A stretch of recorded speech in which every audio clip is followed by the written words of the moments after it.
Can you hear it? Okay, let's start please with common album. I mean, talk about a little bit about it. Sure. So, what it's gonna be about? And I mean, the can when we can expect You said the upcoming album. yes, It's not out here yet, Eros. right? Oh, Eros. Yeah, Oh, is that what you said? I and a don't. couple There is of Eros words isn't about upcoming at this point though. Eros is just Yeah. chilling. Yeah. For everybody. Um. I don't know. It's hard to explain. I mean, when we were making that record, and then She's accident happened, it kind of just stopped. And then Sergio came into the picture, and we moved forward from there. So we never really talked about what we were going to do with Eros, but we realized we wanted to go somewhere new. And that's what we're doing now. That's what we're promoting now. That's what we're rocking now. That's what we're living now. But Eros, I mean, it's something special, and I think we're waiting for the right time. You know what I mean? To do something with it. And I mean, there's good songs and there's a lot of good material there. But I think it's just it's a matter of when and how, and when it's best. what's special in Eros. I I think mean, what's special in it, honestly, is its context, is the fact that it's surrounded by tragedy, and now it's become extra hype because people are associating it with something mystical and magical, where it was an album that was being done by five homies about to make their sixth album, and then one went down, and then they called the sixth homie, who was me, and then we just started up from scratch out of deference to the entire situation. I mean, personally speaking for myself, like I think it's a great thing to have this record. I mean, to hold back and give it the chance to be heard for what it is, not for who it's attached to, or this accident or everything. You know, like I think it's a body of work, and people have mysticized it because of the context. You know, but they're songs, and I've heard them, and they're good songs. You know, and my hope for it is that it gets a chance to be heard for the work that it is, not the association with such a tragic Yeah. thing. And You know, so that's that's what's, you know, to me it's like rubbernecking. I agree. You know, you talking about Eros, it's rubbernecking. It's like somebody, you know, it's like our boys like hurt, Yeah. and you know what I mean. We wrote a new record to say like we can't be steeped in that because that's not right for anybody. So we have to like elevate and ascend, and we came with just energy. Like Diamond Eyes is that, you know. And people forget. I mean, she's not gone. He's here still, and but there's no reason for us to put a record out that he played on and he can't play. So Exactly. So my thing is like you give that chance, like, you know, like in a perfect world, you know, he gets to hear that, to be there for its release. You know what I mean? Like that to me is like where it's at. it's kind of concept album. No, no, you're missing the Not point. No, this is not. No, yeah, it is you're the opposite of a concept album. I don't know what it is. I wasn't there. It's a collection of good songs that they were making. that's all it was. I mean, it was where we were at the time. We were having a good time. We just came off of Saturday Night Wrist. We took 1 month off. We went right into the studio at the home studio with Terry Date, and we started creating. And we were getting along, and we were having a good time. And then this happened. So it's a Deftones record. I mean, it's not anything different. It has all those dynamics. It has all the stuff you would expect from us. You know, it was just a different time. you recorded your two first albums in Seattle. Hmm. Why a band from California went to Seattle to We went to were you Seattle. into grunge or something? No, we went to Seattle because Terry Date lived in Seattle, Mm-hmm. and his studio was that he worked out of, which was But then Seattle. yeah, that's where he wanted to work, and it was a good time. You know what I mean? We got to leave home and we got to experience a new place, and it's always fun when you're young and creating. And I think we did 3 records or 4 records there. You know, so we ended up really liking Seattle. You know, it's made a lot of good friends there. You know what I mean? And it had nothing to do with the grunge thing. It had more to do that Terry was from Seattle. It's a studio of Van Nelson Wilson, if I'm not mistaken, right? From Yeah, Art. that's Studio X, yeah, and there we did another one that was owned by the drummer of Pearl Jam too. We worked at one of those too, but yeah, Studio X we did a lot of work in. Yeah, it used to be called Bad Animals. That's what I think. Yeah.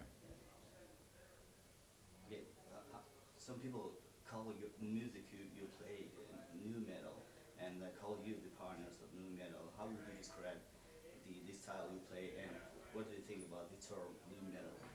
Um, Personally, I think that a lot of those subgenres and are for press driven to be able to take a disparate thing and present it to people easier, and I think like grunge, for instance. Like, does Mudhoney sound like Pearl Jam? Like, no fucking way. But how are they both grunge? Because they both formed in the same late 80s in Seattle. Do you know what I mean? So dude has to say, how am I going to take all this stuff here and put it all together? Well, oh, look at their fashion. They got this thing, shorts, grunge, because they look kind of messy.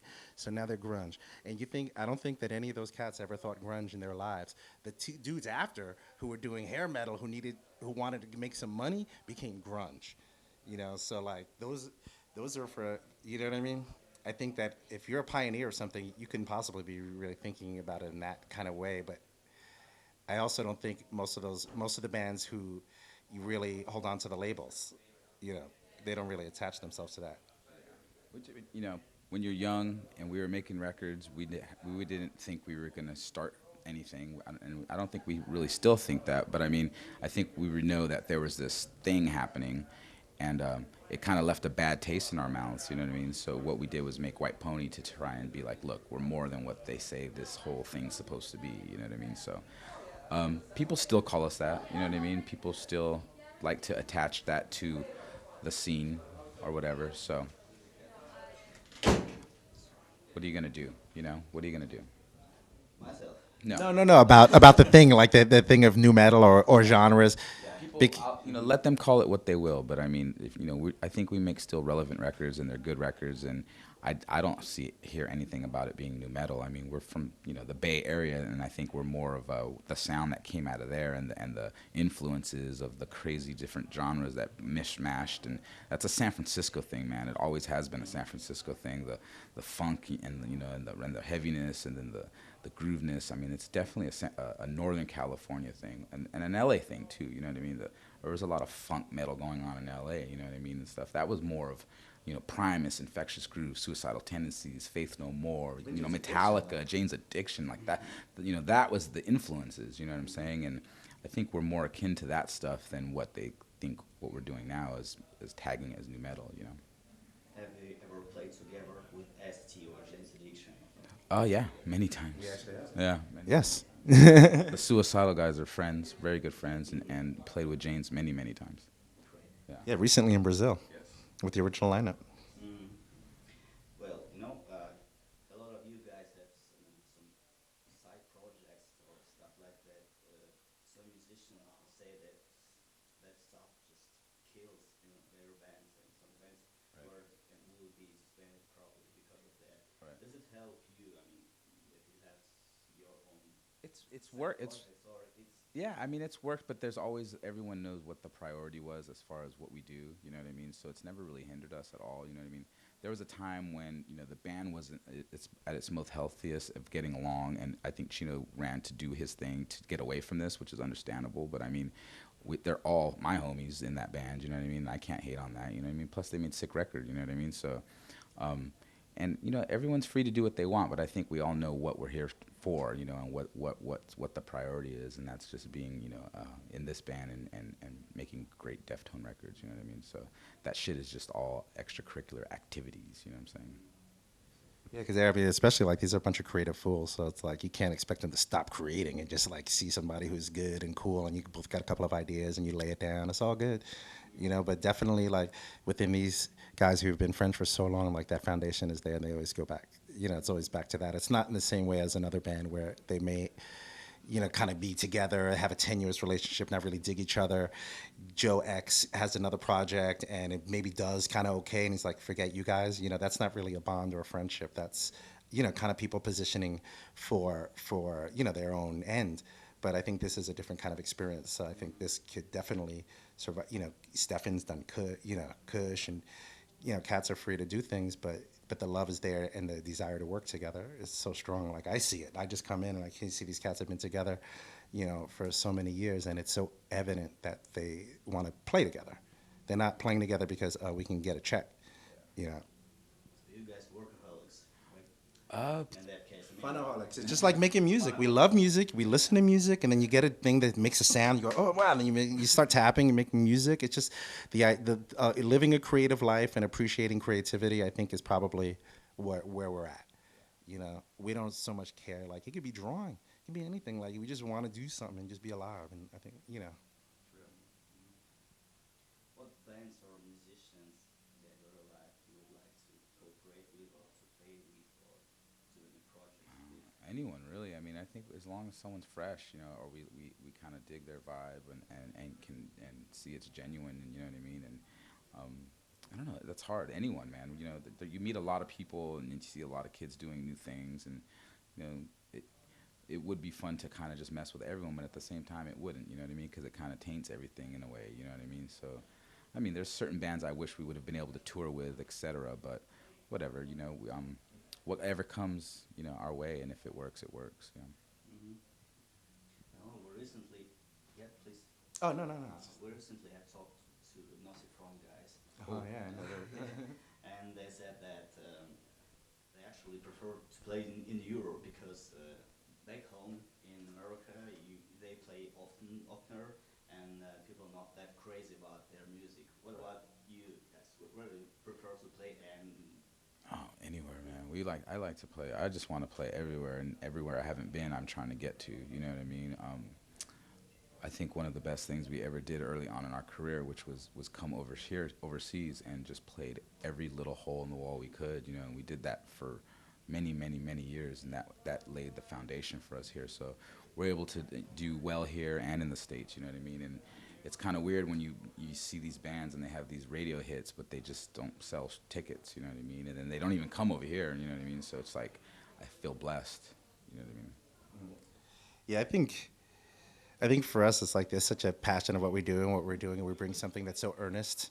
Like I think, and it's not like we're coming up in your mug every 3 weeks trying. You know, it's like I don't know what it's like for Agnostic Front, but I mean I know those dudes. You know, for many years, and they're awesome people.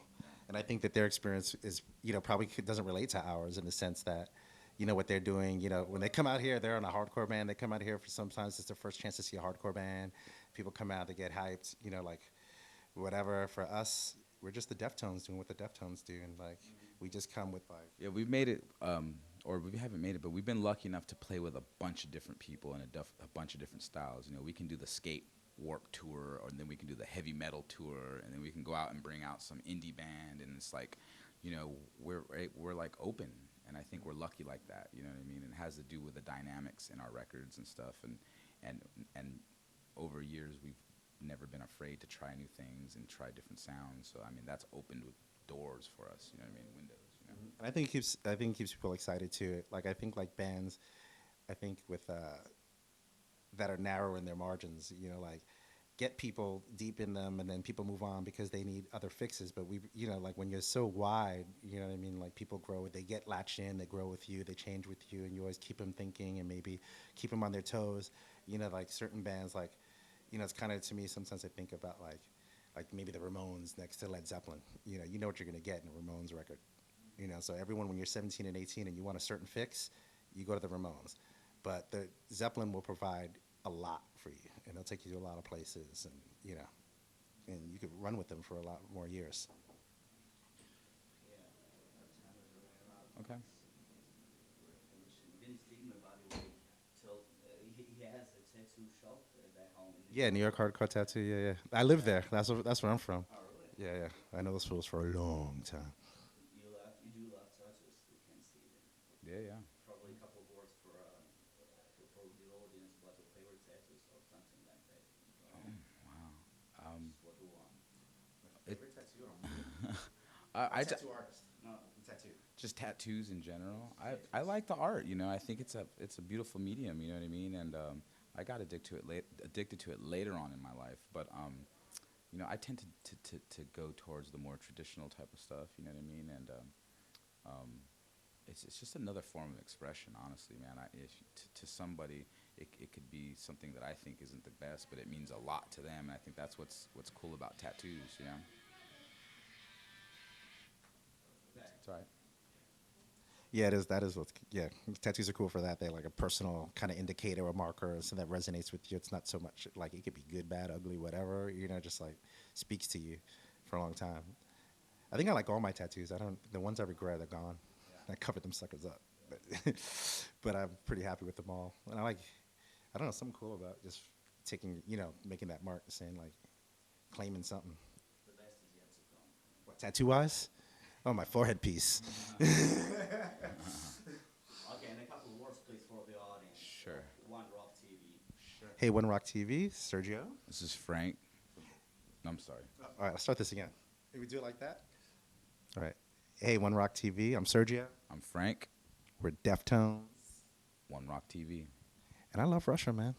Moscow. Bam.